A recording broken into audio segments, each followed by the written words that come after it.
شادی شدہ تھا یہ؟ نہیں شادی شدہ نہیں. سدھی جی کیماڑی کے اندر مبینہ طور پہ آپ کے بیٹے کے ساتھ بھی حادثہ پیش آیا ہے. جی جی. کتنے ٹائم پہلے ٹیلی کمیونیکیشن میں جاب کی؟ تھوڑا ڈیٹیل میں مجھے بتائیں. یہ اس کا نام جو تھا محمد ایمن جاوید تھا, اور اس نے جو ہے احمد جاوید نے سندھ یونیورسٹی سے BS انفارمیشن ٹیکنالوجی میں کیا تھا, اور تقریباً 6 ماہ پہلے جو ہے ٹیلی کمپنی میں اس کا جاب ہوا تھا. تو یہ ویکینڈ پہ گھر آتا تھا, اس دفعہ بھی آیا تھا, اور جو ہے پیر کو اپنی ڈیوٹی پر گیا ہے. روزانہ وہیں ان کے ہاسٹل میں رہا کرتا تھا. دھوراجی پر اس کمپنی کا ہاسٹل ہے, تو اسی کمپنی میں رہتے تھے. کمپنی کی گاڑی کے اوپر جو بھی ان کو سائٹ دی جاتی تھی اس سائٹ کے اوپر اپنی ڈیوٹی پہ جایا کرتے تھے. لیکن اس نے وہ کبھی یہ نہیں بتایا کہ کہاں ڈیوٹی پہ جا رہے ہیں, کیا جا رہے ہیں. ان کا آفس کا میٹر تھا.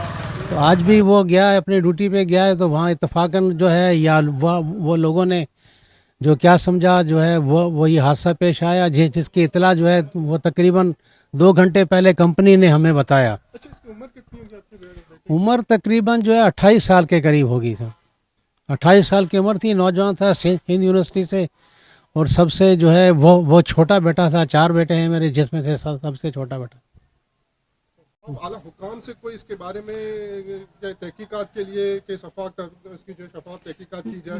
بھئی دیکھیں نا, جو ہے اس قسم کے حادثات عموماً اخبارات میں رپورٹ ہوتے رہتے ہیں. تو ہماری تو یہی اپیل ہے کہ اس کے اوپر توجہ دی جائے, اور اس پر جو ہے سنجیدگی سے دیکھا جائے کہ نوجوان اپنی ڈیوٹی کے لیے جب نکلتے ہیں تو وہ اپنے جاب کے اوپر دیکھتے ہیں. تو کوئی بھی الزام لگا کر کوئی بھی شخص جو ہے کسی پر جو ہے کسی قسم کا بھی تشدد کر سکتا ہے, تو یہ مناسب نہیں ہے. حکام کو اس کے اوپر جو ہے توجہ دینے سے. ہاں نہیں, کوئی جو ہے وہ ریکارڈ, یہ تقریباً جو ہے یونیورسٹی سے انہوں نے پڑھا ہے, جو ہے ٹیلی کمیونیکیشن کیا ہے, اور 6 ماہ پہلے ابھی جو ہے یہ گئے وہاں پر جو ہے وہ اپنے جاب پہ گئے.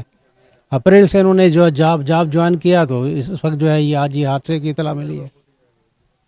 حسن بھائی